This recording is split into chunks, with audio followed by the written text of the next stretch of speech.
Hello, everyone. Welcome to another episode of Trap Chat Meeting the Moment, Embracing and Navigating Pivots Part 2.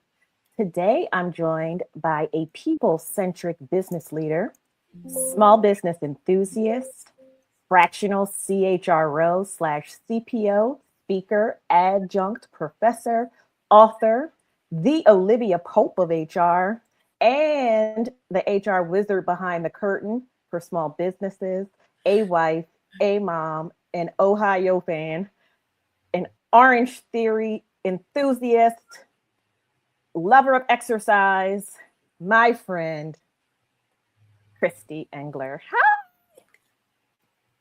Wow. You got me riled up with your It Takes a Vineyard shirt. So. Takes a vineyard. Takes a vineyard. I need that in my life. Well, when we're done, I need to find out where I can go purchase that. How are you, friend? I'm great, friend. I'm starting my day off with you is like the highlight of my week and month and everything else. So I'm thrilled to see you and chat and get caught up and all the good things. So all right. Well, let's get into it. We got a lot to cover today. For those that don't know, you spent 20 years as an in-house HR practitioner before launching your business, New Day HR, in January of 2025. But this isn't the first time that you've launched a business. Correct. What made January 2025 what made January 2025 the right moment to go all in on fractional HR? And what did those earlier entrepreneurial chapters teach you about the risk you were taking? So I think for a lot of us, 2024 was a very interesting year. And I found myself, particularly that summer, just a lot of reflecting on my career. I knew that January 2025, I would hit 20 years in HR.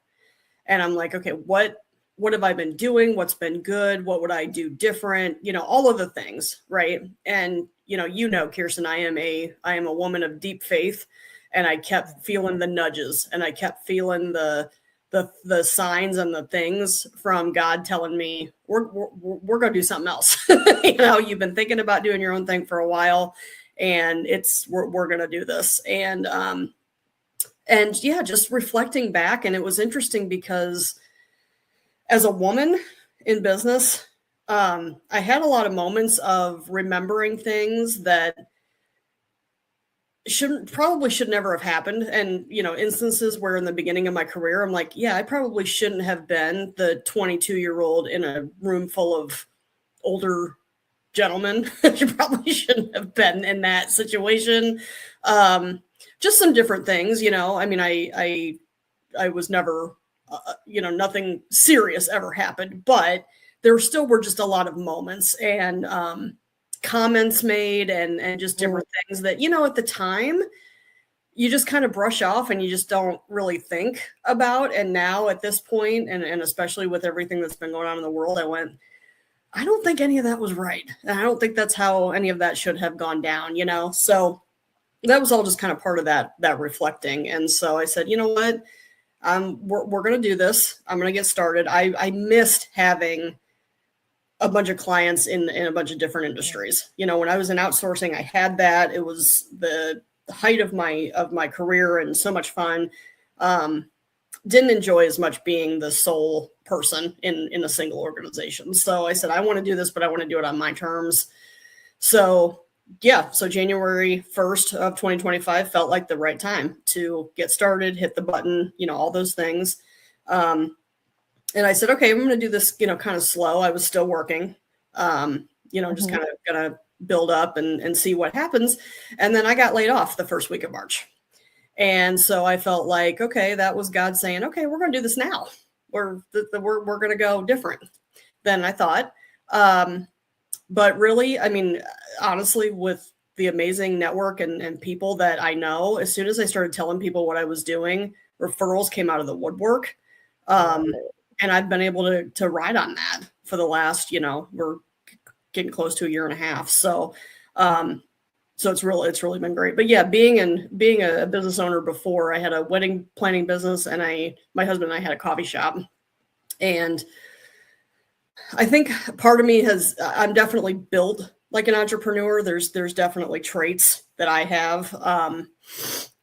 But yeah, it's scary. And, you're leaving that comfort of, salary and PTO and all of those Benefits. things.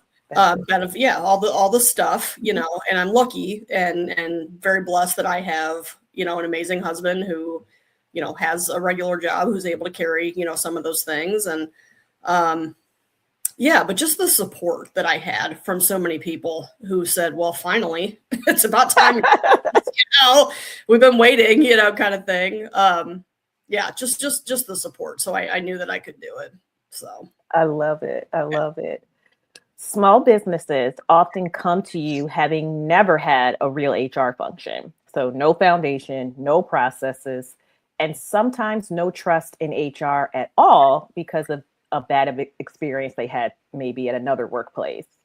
How do you build credibility quickly enough that the owner of the small business lets you do the work? And what does it mean to earn trust in an environment where you may never have a full-time seat at the table? It's so interesting when I was in outsourcing and then now and being in that consultant role kind of on the outside, they listen to me more than they did when I was the in-house HR person. And it's weird and it doesn't make any sense. And I've had a lot of peers and, colleagues and people who are working in those clients as the controller, the office manager or whatever. And they'll come to me and say, I said the same thing you did to them, to the owners, to the leaders. And I say, I don't doubt that at all. We're going to be saying the same things. For whatever reason, they listen to me different. They hear it from a person from the outside differently. I don't know why that is, but it has always been the case. I've always been able to be very direct and straight especially with small business owners about, here's what I see. Right. And a lot of times then they come to me later asking about things that are not in my wheelhouse at all. But they say, well, but we trust you and you've taken the time to get to know us.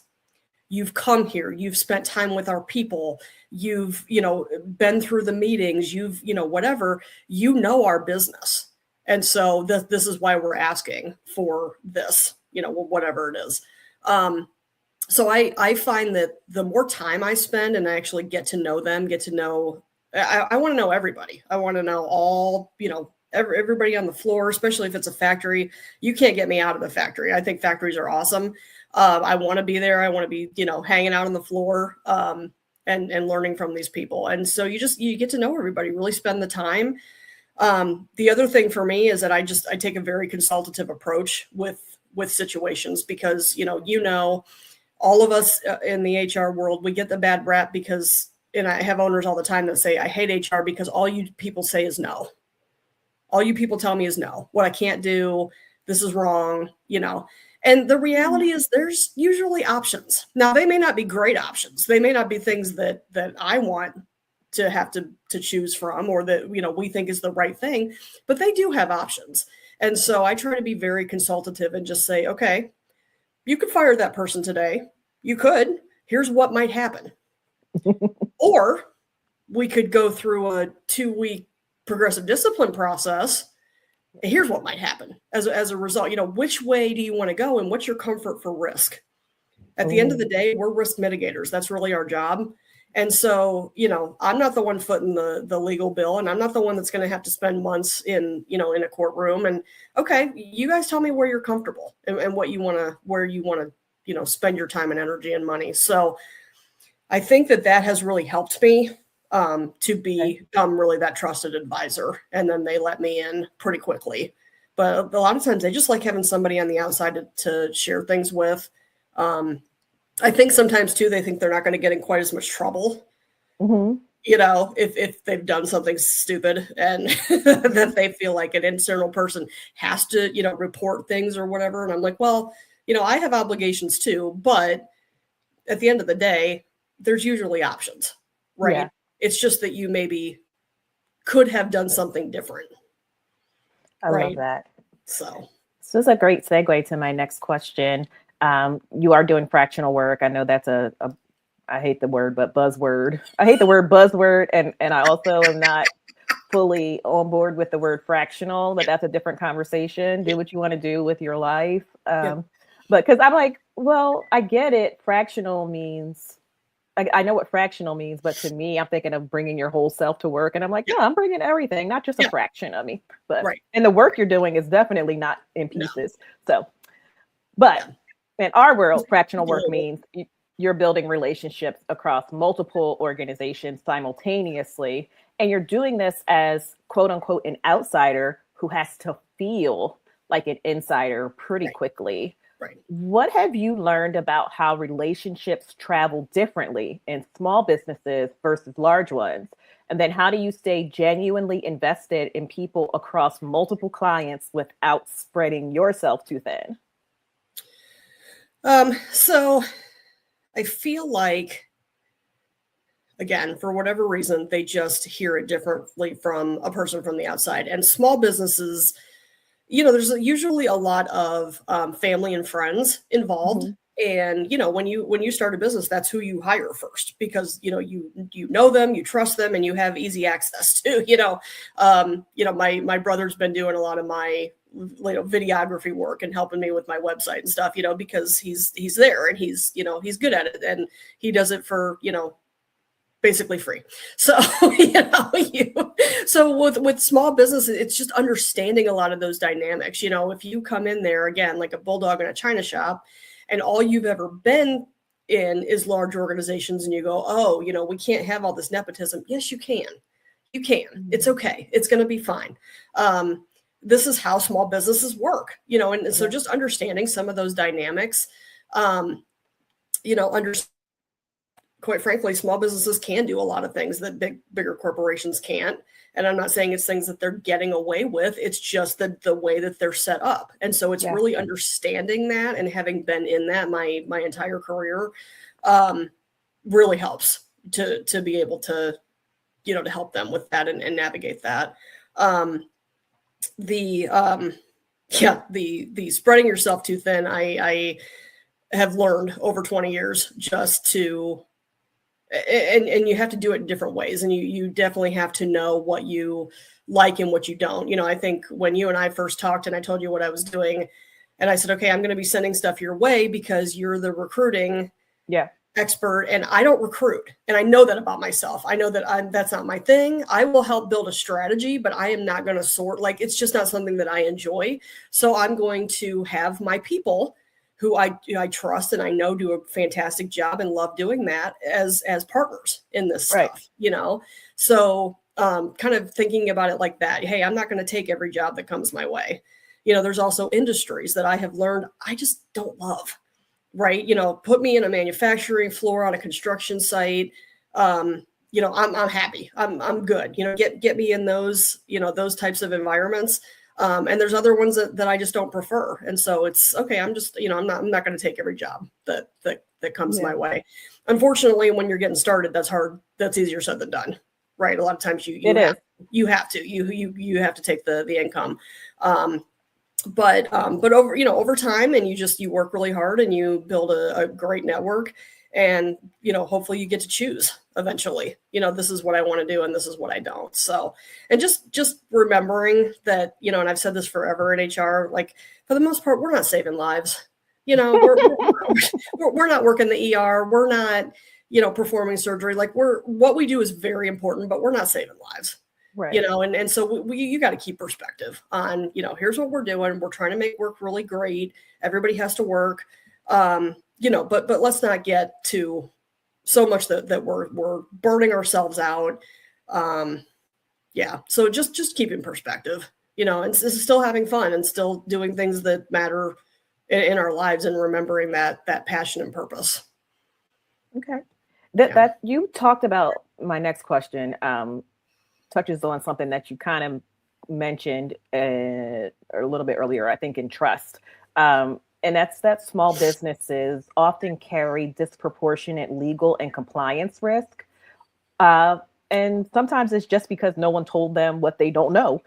How do you hold business owners accountable to getting it right when the instinct is to move fast and fix it later?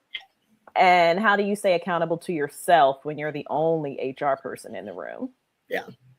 And again, the beauty of that from where I sit now is, okay, I can tell you, here's where we are, here's what needs to happen. And one of the first things I do with any new client is an HR audit. And so I can really tell them, hey, here's where I think your areas of risk are biggest. Here's where I think we should address first.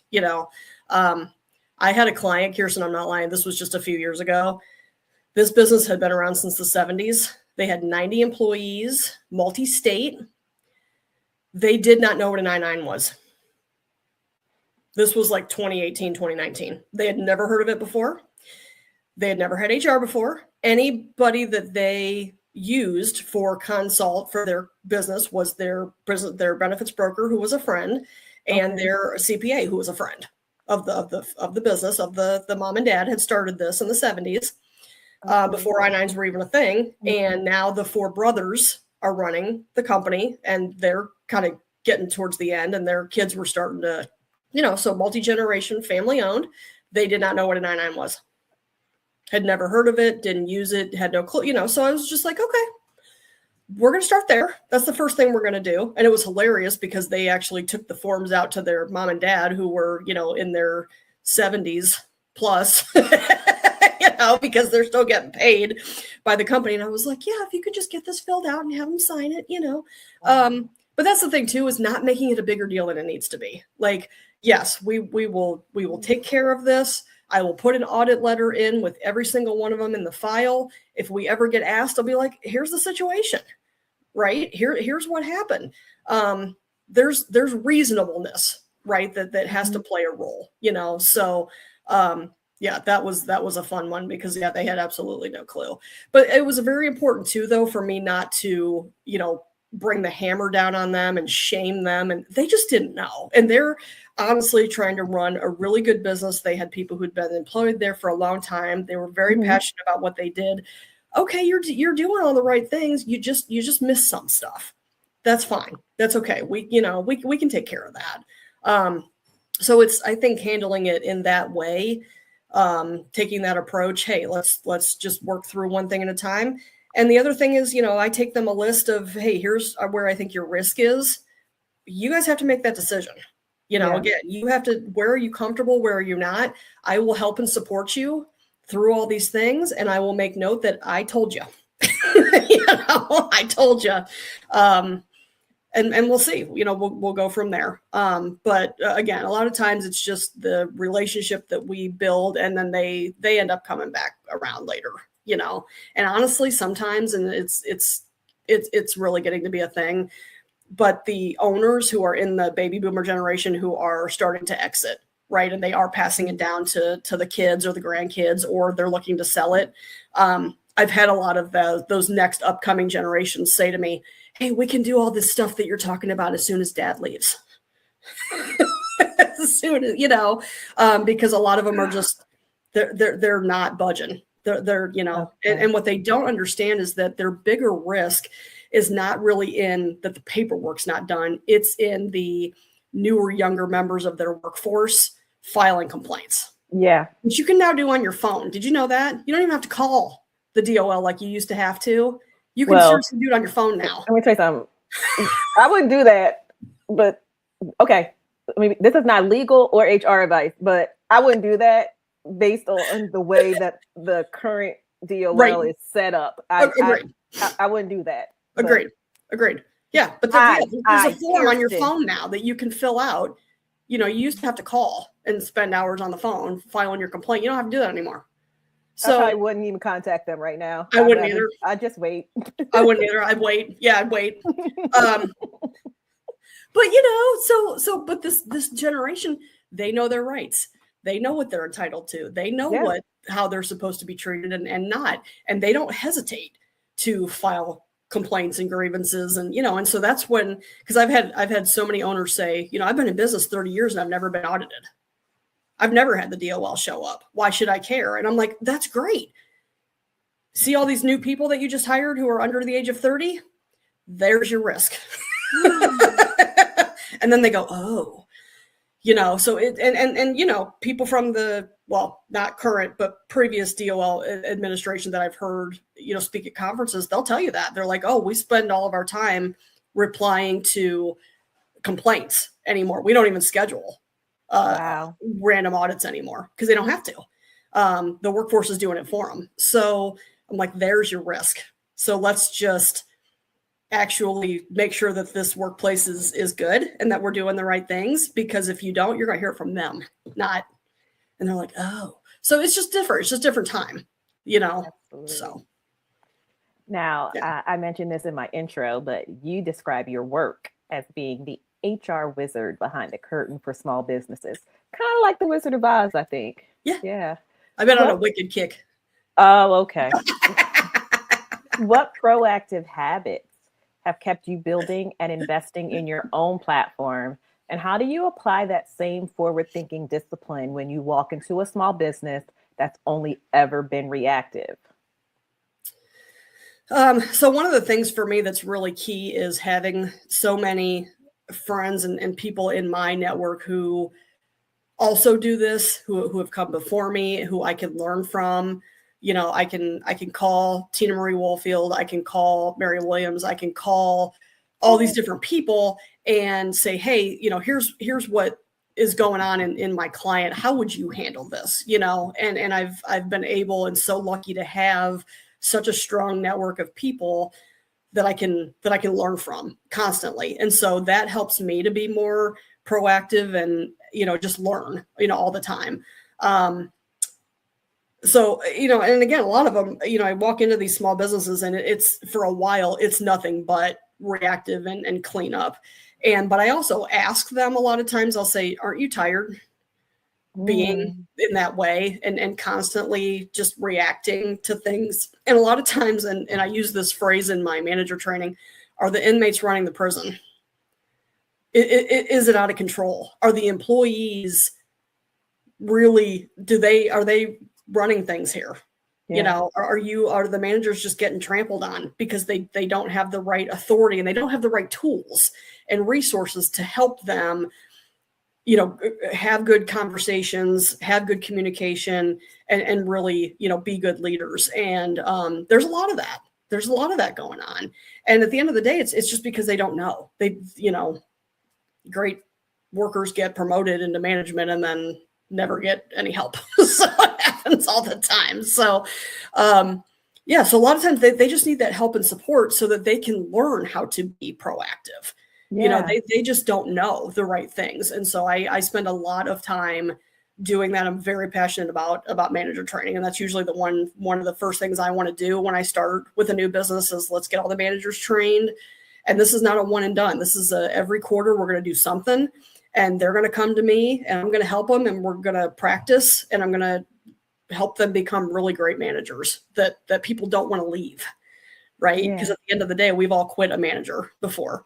I've done it multiple times. So, that's that relationship. So yeah, just things like that really help with just being more proactive and trying to get them out of the reactive mode. But it takes a while. It's certainly not an overnight fix. Absolutely. Shout out to Mary Williams and Tina Marie. Oh, great friends, great people. Yeah. And thank you for introducing me to Tina Marie. Yep. Yeah. All right. I knew you guys would hit it off. Yeah. Yeah. Small businesses are where most people work, yet they're the most underserved when it comes to HR infrastructure, leadership development, and people-first culture. For the small business owner or the solo HR practitioner listening right now who knows something needs to change but doesn't know where to start, what does meeting this moment look like for them? So for my peers who are in this boat, and I say this with complete love and understanding, and I've been there, you're not going to change them. I see too many, especially in small business departments of one, oh, if I could just get this done and I can just get this through and I can just whatever, then I can, hopefully they'll become better people who actually care about the employees. That's not going to happen.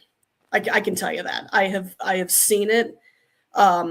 Some business owners don't care about their employees. That's 100% true. They don't look at people as the greatest asset. They look at them as the biggest expense, the biggest pain in the butt, necessary, but they wish it wasn't, kind of thing. And there's a lot of businesses that treat people like that, unfortunately. And you can see it. You can see it in their culture. You can see it in their turnover rate. You can see it in all the things. Yep. You, HR person, are not going to change them.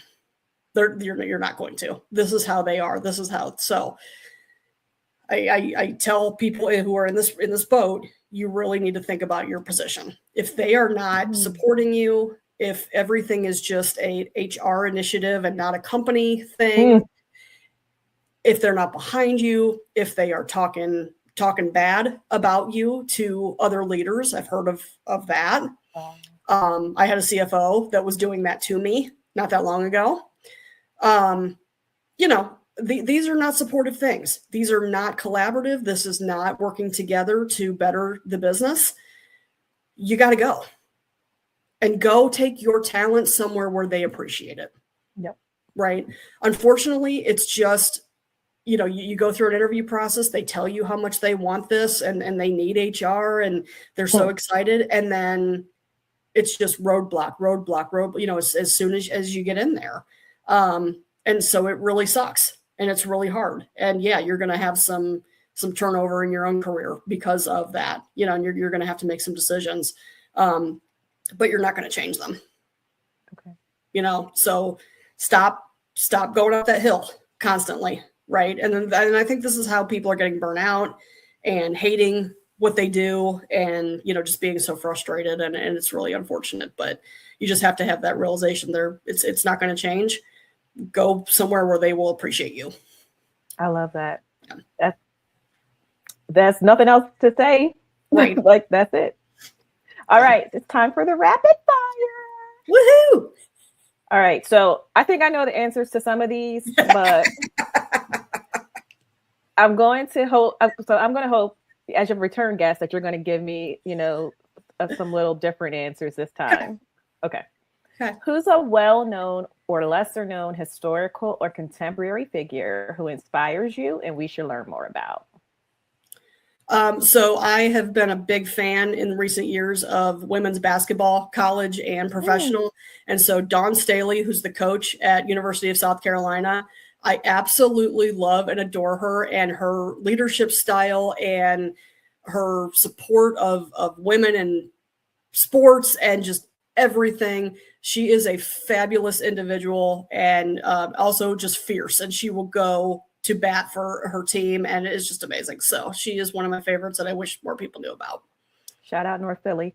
Yeah. And I can't believe you like a different sports team. Like, I can't believe I know, right? I know it's not football. I should have been more specific. It's Ohio football, not everything. Okay. All right, so wasn't expecting that answer, but it was a great answer.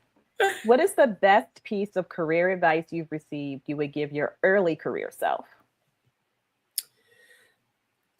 Passion and purpose. Oh, do not chase money. Do not chase titles. Do not chase passion and purpose. I was a person who chased money for way too long, and that was what I thought made me successful, or getting, to that title. Passion and purpose. It's about why you're here and what you really want to be doing. I love that. Well, you're already an author, and maybe your last answer can also be the answer to this question, because I'm kind of feeling it. If you wrote a book describing your career so far, what would the title be? Probably something around Lord have mercy.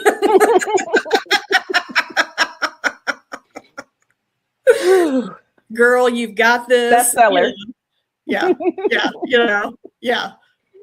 How did I get here? But yeah, probably, the passion and purpose. Lord, long pause, have mercy. Passion and purpose. Yeah. There you go. What? Okay, you can't say Olivia Pope for this, by the way. We gotta pick someone else. What fictional character gives you a glimpse of yourself besides Olivia Pope? I love Ted Lasso. One of my absolute favorite shows. And from a management and leadership perspective, like I actually encourage leaders to watch this together as a group because I'm like, there's so many cool lessons. But a lot of his style of how he coaches and how he relates with his players. When I have been a leader in organizations, very similar styles, just, kind of casual, focusing on the big picture, things like that. Yeah. Is it Believe that's up on the wall? Believe. Yep. Believe. Okay. Yep. Yeah. What's your go-to songs, or music genre when you want to hype yourself up to conquer the day? So usually I start the day with my Christian artists.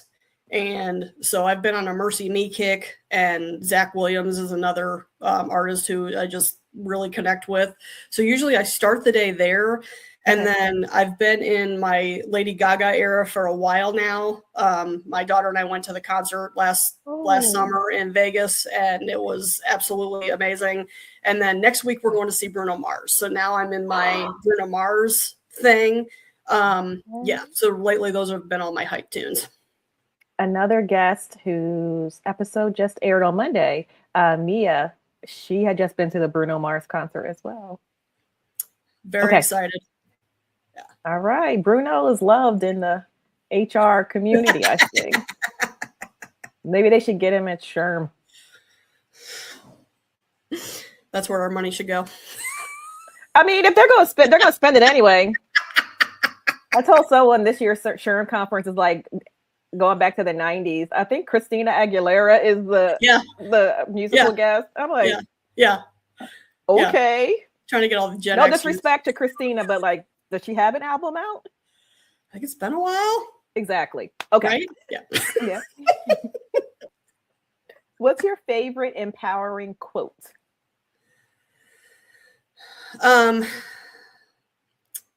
So one that I use a lot, and this especially speaks to those of us that have always been in smaller business, is, and it's a I believe it's a Teddy Roosevelt. I've heard it from different people, but basically start where you are, use what you have. So basically kind of that focus on you don't have to have all the fancy stuff, right? And especially in HR, and especially in recent years, there's so many new shiny systems, and there's a software for every step of the employee life cycle. You don't have to have all of that to be a great HR practitioner, and to do good work in this field. So just use what you have, start where you are, do what you can, and move on. All right. What's one thing you want folks to take away from our conversation today? Just hopefully, number one, seeing that you and I really are friends, not just, this isn't just playing on the podcast, that, we have a relationship, and the relationships are really important. And the first, time that I have somebody who says, hey, I really need help with recruiting, I'm going to say, okay, I have a great friend, Kirsten Greggs, and she's awesome. And here's her contact information. And you also, met with a student of mine, and people who are, we're trying to progress our industry beyond where we're going to be. And so that these things are really genuine and really important. And this is the stuff that really matters at the end of the day. I love it. Before I let you go, let everyone know where they can find you, reach out to you, hire you if they're a small business owner, or any initiatives you have coming up, speaking engagements, book releases, anything you want to mention right now. Cool. Yeah, all the good stuff. So I will be speaking at Disrupt HR Northern Kentucky in the beginning of July, and that's their inaugural event. They've never had Disrupt before, so excited for that. And then I will be with all the cool people at HR Unite in July 14th through the 16th in that state up north. We'll be there. We'll be there having a great time. It's a fantastic event, even though she forces me to go to that state. So really looking forward to that. LinkedIn is where I am living and spending most of my time and posts, and you can get to my blog, you can get to everything. I am getting ready to launch a new website here in the coming weeks. So very excited about that. So I'll get that out to everybody, and that's just going to be christieengler.com. I love it. Thank you so much for spending time with me today. Thank you, my friend. Very excited to see all the things that are going to come up. And then I'm going to wait for your announcement, your other big announcement later on this year as well. Okay. So thanks everyone for tuning in, and please come back. If you believe it or not, I know this is episode 12 of part 2, but we still got more. We still got more to come. So come back to another episode of Trap Chat. Thanks everyone.